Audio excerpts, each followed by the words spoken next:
Aka, tabriklayman. Rahmat. Zan kompaniyani tanlaganingiz uchun rahmat. Aka, endi qachon ko'chib kelasiz bu yerga? Yo'q, bu yerga ko'chib kelmoqchi emasman. Buni faqat investitsiya uchun olganman-da. Lekin aka, xonadon bugundan sizning nomingizga o'tdi va bugundan majburiy badalni to'lab borishingiz kerak, bilasiz? Lekin bu uyda hech kim yashamaydi-yu, shunda ham pul to'lashimiz kerak. Biz mulk mas'uliyati haqida juda ko'p gapiramiz. Zero mulkka egalik qilish boshqa, uni qiymatini yo'qotmagan holda saqlash boshqa.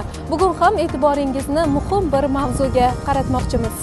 Yangi qurib foydalanishga topshirilgan ko'p qavatli uylarga xizmat ko'rsatishning o'ziga xos murakkab tomonlari bor. Zero birinchi oylarda yangi ko'p qavatli uyda yashovchilar soni kam bo'ladi. Mulkdorlar barchasi ko'chib kelmagan, ba'zilari esa ta'mirlash ishlari bilan band bo'lishi mumkin. Ko'chib kelmagan mulk egalari esa ko'pincha o'z uylarini saqlash bo'yicha xarajatlarni to'lashdan bosh tortadilar. Lekin qonunga ko'ra mulkka egalik qilish bu nafaqat huquq, balki mas'uliyat hamdir. Ya'ni siz u uyda yashamasangiz ham xizmat ko'rsatish jarayonlari davom etishi shart. Xizmat ko'rsatish xarajatlari umumiy tarzda barcha mulk egalari orasida taqsimlanishi lozim. Ko'p kvartirali uylarni boshqarish to'g'risidagi qonunga ko'ra, yangi qurilgan ko'p kvartirali uylar foydalanishga topshirilganda realizatsiya qilinmagan joylarning umumiy mol-mulkini saqlash bo'yicha umumiy xarajatlarda ishtirok etish ulushi ushbu joylarga bo'lgan mulk huquqi rasmiylashtirilgan shaxsning zimmasida bo'ladi. Shu bois mulk egasi yashamasligidan qat'iy nazar umumiy mulkni saqlash va xizmat ko'rsatish xarajatlarida ishtirok etishi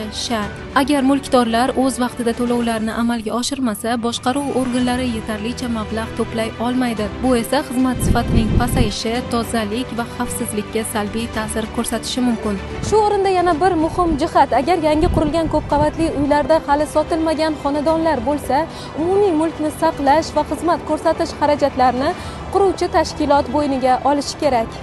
Qonunga muvofiq mulk huquqi rasmiylashtirilmagan xonadonlar uchun javobgarlik shu joyga egalik qiluvchi, quruvchi yoki mulkni sotuvchi tashkilot zimmasida bo'ladi.